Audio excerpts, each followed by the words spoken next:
What up everyone, True Blue here, and after waiting for literally like a year, Pokemon Legends ZA finally has more information and news available. If you haven't seen the Pokemon Presents released on Pokemon Day yet, I highly recommend checking it out. There's a ton of cool stuff that was announced, or some updates to your favorite mobile games. There's so much to talk about, but I'm not going to get into all of that today. If you want to hear my thoughts on, Pokemon, Champions, or just kind of like the leaks and rumors spreading around, whatever the case, that's a whole other conversation, but that's not happening today. Today we're discussing Pokemon Legends ZA. If you remember back in the Legends Arceus hype cycle, which was years ago at this point, wow, that's scary, I not only discussed it, but I made a team. With one trailer, such little information, but one trailer, I made my team of Pokemon. My team is 6. I did a few teams of 6 throughout the hype period, couple months, and those were just fun videos to do. So not only am I going to discuss some of my thoughts on Legends ZA today, as I loop the trailer footage, but I will also be giving you my first rendition of what I believe my team will end up being when I play through Pokemon Legends ZA in a couple months, whenever it comes out. So first off, I just want to talk about the battle mechanics real quick. So in the trailer, we're shown the battle mechanics. The new battle system is, it's real time. You as the trainer are commanding and moving your Pokemon around. Your Pokemon now have range with their attacks as well as cooldowns, and you now have to strategize your speed, the moves you're picking, as well as positioning for like switches and stuff. It is way more complicated than it's ever been, because before it's just been turn-based and you've been strategizing with your moves and your abilities. Now there's so much more happening on the field itself that you have to be aware of. And if you look at the trailer, you see stuff like Protect being really useful because it's now letting your Pokemon stand still but not getting hit. Moves like Rollout missing because of the trajectory of your Pokemon. Certain range moves now being really good. Really good now. And something like Stealth Rocks being set up, preventing a Pokemon from getting near, and then allowing for range attacks to go off. There's so much happening, so much strategy. And it's so exciting, as someone who's been playing Pokemon as long as I have, that you're finally getting a new taste of battling. Legends Arceus, while gave us this many catching mechanics, the battles were very samey. The only difference was that rapid style and strong style of attack. This seems to be a whole shakeup of the formula that we have gotten used to after all these years, and I am so excited to have Pokemon play so differently. But because of that, my mindset has been going all over the place, because it now means some Pokemon that may not have been viable are viable for battles, and some Pokemon that may have been really good aren't good. For example, let's look at the Pokemon Snorlax. Snorlax has been used in tons of Pokemon games up to this point, and a lot of people use him in competitive at that, for the most part. Snorlax is such a big, slow target, he's probably going to be really bad in a format where you're now moving around and having to calculate so much more. On top of that, power scaling out the window, so your levels, whatever, out the window. Because, technically speaking, from what we have seen, it looks like you could strategize around moves and basically turn everything into some form of, like, Dark Souls boss where you're just waiting for an opening to attack. Having so much more freedom in the battles means your Pokemon teams are going to be so wild and different. And I took that into account when making my team, but I'll get to that in a bit. Next, I want to talk about just visuals. I think the game looks great. I know a lot of people are kind of harping on it because it's Scarlet Violet was seemingly taking some of the Pokemon textures, making them a bit more realistic. This one is going for more cartoony, I guess. But I think it's a phenomenal blend of what Pokemon is, and it's just this world of fiction, this fantastical world of these magical creatures, and then just your humans in your reality. I think it's a good mix. Going too real is not what Pokemon should be doing to begin with, but going back to its roots, and like pixel art is also a step back for a lot of people. I think this is a great blend of having your 3D with a very cartoony, anime-esque almost style, and it's working off in my opinion from the trailer. And for once, this is the first like demo showcase where there hasn't been lag or performance issues. So if you're telling me I'm getting a Pokemon Switch game that doesn't run poorly, I'm already sold. I'm already sold. And for all you know, this might also be on Switch too. There might be 2 versions of the game. Who knows?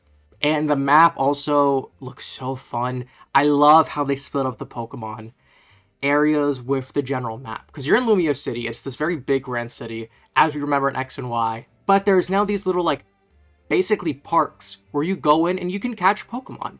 And it's such a good way of not only preventing performance issues of having Pokemon trying to render constantly or load in various areas, but it designates like a safe and your adventure area with seemingly seamless transitions as you're just walking in and out of these parks all the time. Like, oh, I love the idea. It fits with the aesthetic they're going for.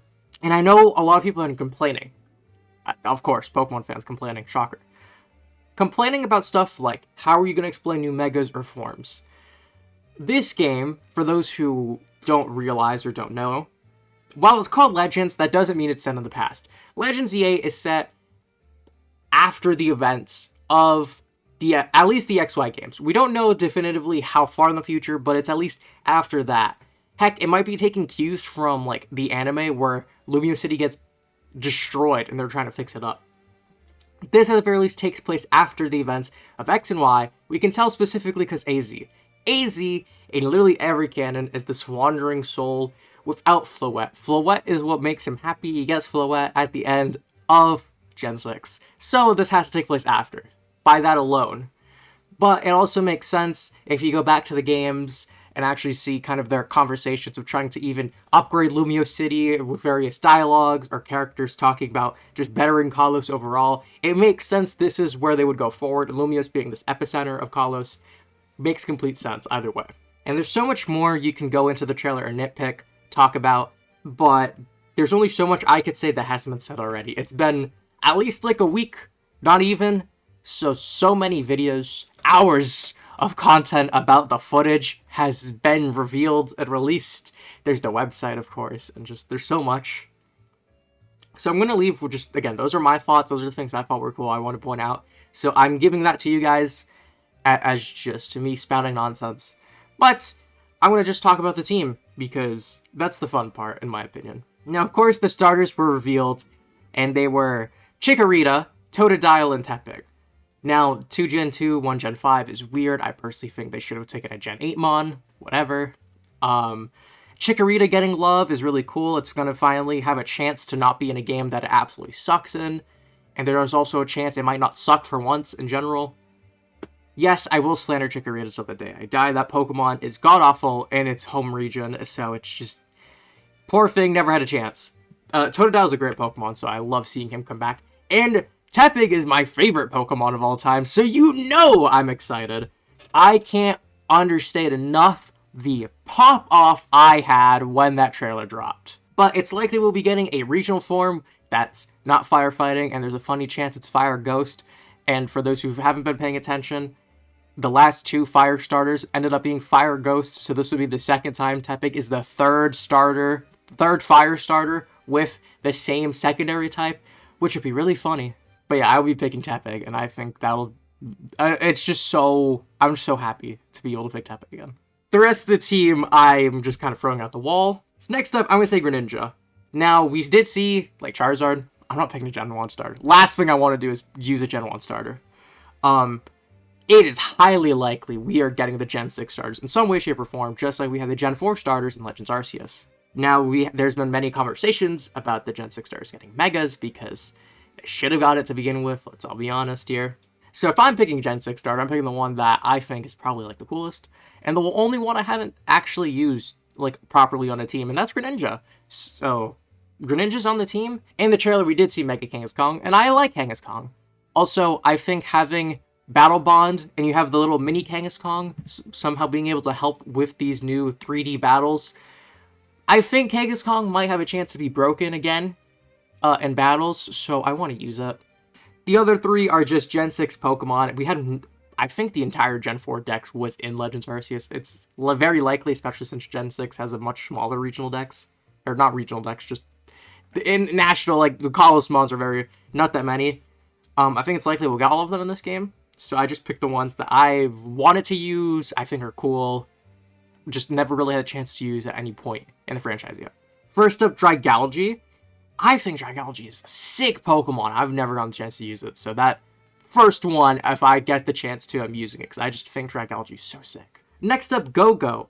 While Go-Go, I know stat-wise isn't the best, I think Go-Go actually is a high contender for a new Evo or form. Go-Go was a ride Pokemon of sorts in Gen 6, and it's meant to be a fast, smaller creature. I think that'd be really good for the battle system in this game. And having some good grass coverage is something I feel like the last couple Pokemon games I haven't had a good grass Pokemon, so Go-Go would just, make me happy. And with a combination of the coolness of Dragalge and I think would be good for this new battle system of Go-Go, I'm picking Hawlucha as my last one. Again, same reasons as Go-Go, it's just a bit cooler, of course. Ash Shadow in the anime, so it's obviously up there for me now. And since Emboar is probably not going to be fighting type, Hawlucha covers that fighting. So here's my entire team. I know, a bit random, but let's see how much this changes. And if you remember when I did Legends Arceus, my team, the first time I threw out Toxicroak as a random, haha, funny. And then I ended up actually catching a shiny Alpha Toxicroak when I played Legends, and that became literally the only Pokemon I ended up using in that game. So, who knows, maybe one of these Pokemon will end up being the secret star I wasn't expecting. This was not the video I actually had planned for this week. I have a video from last week that I was still working on, and that hasn't even been uploaded yet, but I'm getting to it, I swear. But yeah, Pokemon, there's a lot happening. Big news, big leaks. I'm trying my best to not expose people to leaks. I know some people don't want that information, so I don't want to force it onto anyone. But if you want to hear me not only talk even more about Pokemon, because I've done so many videos on Pokemon, but also continue to see my hype about Pokemon Legends ZA, as well as maybe a video where I predict some new Megas, new forms, new Evos, any potential new Pokemon, whatever the case, that's probably coming down the line soon enough. So if you want to see any of that, make sure you guys are subscribing. It'll so you're able to actually see those videos, of course.